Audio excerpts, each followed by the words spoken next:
Last episode में हमने देखा था कि रूडो को पिट में फेंक दिया जाता और जैसी उसकी आंखें खुलती है तो उसे अपने सामने एक कूड़े कचड़े से बना हुआ मॉन्स्टर दिखाई देता है और जिसके बाद रूडो उस मॉन्स्टर से अपनी जान बचा के भागने लगता है, लेकिन वो मॉन्स्टर रूडो को चारों तरफ से घेर लेते हैं। तभी एक मॉन्स्टर रूडो के ऊपर अचानक से हमला कर देता है, लेकिन रूडो उसके हमले से बाल बाल बचता है और उसके बाद वो द्वार से भागने लगता है। और तभी अचानक से रूडो एक कंकाल के ऊपर गिर जाता है। कंकाल को देखकर यहाँ पे रूडो की काफी ज्यादा फट जाती है और ऊपर देखकर वो चिल्लाने लगता है, तुम कमीनों ने मुझे बिना कोई जुर्म करे नीचे फेंक दिया। जब मैं ऊपर आऊंगा तो मैं तुम में से किसी को नहीं छोड़ूंगा, सबको मैं जान से मार दूंगा। तभी यहाँ पे रूडो को सांस लेने में दिक्कत होने लगती है, जिस कारण यहाँ पे रूडो को चक्कर आने लगता है और उसे साथ ही खून की उल्टी भी होने लगती है। रूडो को लगता है कि शायद से ये उसका अंत है और वो अपनी मृत्यु को यहाँ पे स्वीकार करने लगता है। तभी रूडो को रेक्टो का चेहरा दिखाई देता है। रेक्टो ने रूडो को लास्ट टाइम कहा था कि तुम्हें मरना नहीं है, तुम इन सारी चीजों को बदल सकते हो। और तभी रूडो को कूड़े कचड़े में एक रॉड दिखाई देती है। रूडो उस रॉड को पकड़ने के लिए अपना हाथ आगे बढ़ाता है और अगले ही पल वो रॉड रूडो के हाथ में आ जाती है। जैसे वो मॉन्स्टर रूडो को खाने के लिए उसके काफी ज्यादा क्लोज आ जाता है, तभी उस रॉड से रूडो उस मॉन्स्टर के मुंह पे बहुत तेज की मारता है। दूर बैठा हुआ एक आदमी दूरबीन से रूडो का ये सारा कारनामा देख रहा था। यहाँ पे रूडो एक एक करके बहुत सारे मॉन्स्टर्स को उसी रॉड से पेला जा रहा था। रूडो इस पॉइंट पे अपने हाथ में कुछ भी चीज को पकड़ रहा था, वो चीज उसके हाथ में एक ढाल मतलब कि एक हथियार बन रही थी और वो इन्हीं सारी चीजों से उस मॉन्स्टर को अपने से दूर करता जा रहा था। तभी एक मॉन्स्टर रूडो को बहुत ही गंदी टक्कर मारता है, जिससे रूडो उड़ता हुआ उसी आदमी के पास गिरता है जाकर। वो आदमी रूडो को देखता है और रूडो के मुंह में मास्क को पहना देता है, क्योंकि रूडो को यहाँ पे सांस लेने में काफी ज्यादा प्रॉब्लम हो रही थी। तभी रूडो उस आदमी से यहाँ पे काफी ज्यादा सवाल जवाब करने लगता है। वो आदमी रूडो को यहाँ पे शांत रहने के लिए बोलता है, लेकिन रूडो यहाँ पे शांत नहीं रहता है और उन दोनों की बातों को यहाँ पे वही मॉन्स्टर सुन लेते हैं, जो कि उनके ऊपर दोबारा हमला करने के लिए आने लगते हैं। और तभी वो आदमी कहता है कि मैं इसलिए तुम्हें यहाँ पे शांत रहने के लिए कह रहा था। तभी वो आदमी यहाँ पे अपना एक छाता निकालता है और उस छाते के अंदर अचानक से यहाँ पे लाइटनिंग जैसी ताकत आ जाती है और जिसके बाद वो आदमी यहाँ पे उस छाते को एक चक्री की तरह घुमा देता है, जिस कारण वो मॉन्स्टर का यहाँ पे पाव भाजी बन जाता है। अब एक एक करके यहाँ पे उस आदमी के सामने जितने भी मॉन्स्टर आते जा रहे थे, वो अपने मैजिकल छाते का इस्तेमाल करके उन सभी मॉन्स्टर को निपटाते जा रहा था। लास्ट में सबसे बड़ा मॉन्स्टर आगे आता है, जो कि इन सभी मॉन्स्टर्स का लीडर होता है। ये आदमी उड़ता हुआ अपने छाते से जाता है और उस मॉन्स्टर के जाके सर पे लैंड करता है और उसके बाद यहाँ पे अपनी लाइटनिंग की पावर्स का इस्तेमाल करता है और उस मॉन्स्टर का यहाँ पे बुरादा बना देता है। इसके बाद वो आदमी रूडो के पास आता है। रूडो उस आदमी से पूछने लगता है कि आखिर तुम हो कौन और ये जगह आखिर है क्या चीज। तभी वो आदमी अपना मास्क उतारता है और रूडो को अपना नाम एंजन बताता है, लेकिन मास्क उतारने के कारण यहाँ पर उस आदमी को सांस लेने में दिक्कत होने लगती है। तभी वो आदमी जल्दी से अपना मास्क पहन लेता है और इसके बाद यहाँ पे रूडो को अपना एक फ्लैशबैक दिखाई देने लगता है, जिसके बाद हमें रूडो को दिखाया जाता है कि रूडो यहाँ पे कुछ फटी हालत में होता है और वो रेक्टो के पास आता है और रेक्टो से पूछने लगता है, ये बताइए अगर हम किसी चीज का अच्छे से ख्याल रखते हैं तो क्या उस चीज में सोल आ जाते हैं। रेक्टो कहता है कि इस बारे में मुझे पता तो नहीं है, लेकिन तुम इस रुमाल को ही देख लो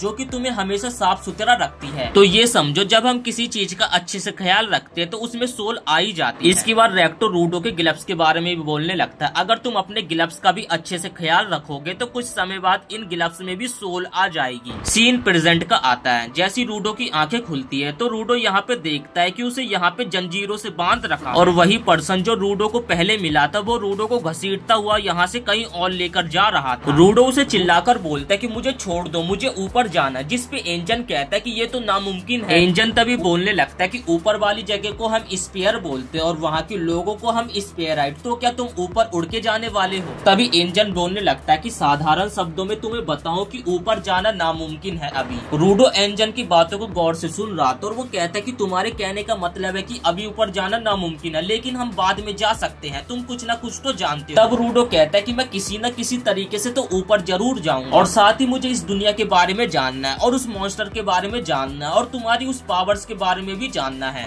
एंजन तभी रूडो को घसीटता हुआ ले जाता है और दो ट्रक के पास जाकर छोड़ देता है और उसके बाद वहाँ से एंजन चला जाता है। तभी ट्रक में से कुछ लोग निकलने लगते हैं जो कि रूडो के पास आते हैं और उनमें से एक बंदा पूछता है कि क्या तुम ऊपर से आए, जिस पे रूडो कहता है कि हाँ, और तुरंत वो लोग तभी अपना मास्क उतार देते हैं और रूडो को गौर से देखने लगते हैं। उन लोगों को अपनी आंखों पे बिल्कुल भी यकीन नहीं हो रहा था कि ये लड़का ऊपर से आया है। वो लोग कहते हैं कि हम हमने तो कभी ऊपर से आए गए इंसान को नहीं देखा, क्योंकि ऊपर से आए गए लोग हमेशा मारे जाते, तुम एक लौते पहले पर्सन। तभी वो लोग कहते कि आखिर ऐसा कौन बेवकूफ है जिसने कि तुम्हें यहाँ पे जंजीरों से बांध रखा है। रूडो इन लोगों को देखता और उसे लगता है कि शायद से ये लोग अच्छे लोग होंगे, लेकिन वो लोग अगले पल रूडो को पकड़ के एक ट्रक में बंद कर देते हैं। और फिर वो लोग रूडो को पकड़ के डेविल स्माइल देते हुए कहते हैं कि तुम लोग हमारे लिए बहुत ही ज्यादा बेशकीमती हो, तुम्हारे एक एक शरीर का पार्ट बेचने पर हम लोग करोड़पति बन जाएंगे। और फिर वो आदमी रूडो को कहने लगता है कि तुम ऊपर रहने वाले लोगों की वजह से हमारी जगह एकदम वेस्ट हो चुकी है, हर जगह कूड़ा कचरा बन गया, जिस कारण यहाँ पे बहुत ही ज्यादा बदबू आने लगी है, और तुम्हारे चक्कर में हमारे कई सारे लोग भी मारे जा चुके हैं, और इसलिए हम तुम्हारे शरीर के एक एक अंग को चील कौवे की तरह बेच खाएंगे। और फिर वो आदमी रूडो के मुंह से उसका मास्क उतारता और रूडो के मुंह में कुछ खिलाने लगता है और कहता है तुम लोगों के लिए ये तो एकदम बेकार होगा, क्योंकि तुम लोग हमेशा अच्छी चीज खाते हो। और तभी रूडो उस खाने के टुकड़े के साथ साथ यहाँ पे उस आदमी की दोनों उंगलियों को भी चबा जाता है, और रूडो चिल्लाकर कहता है कि इसे अभी भी खाया जा सकता है, ये अभी खराब नहीं हुआ है।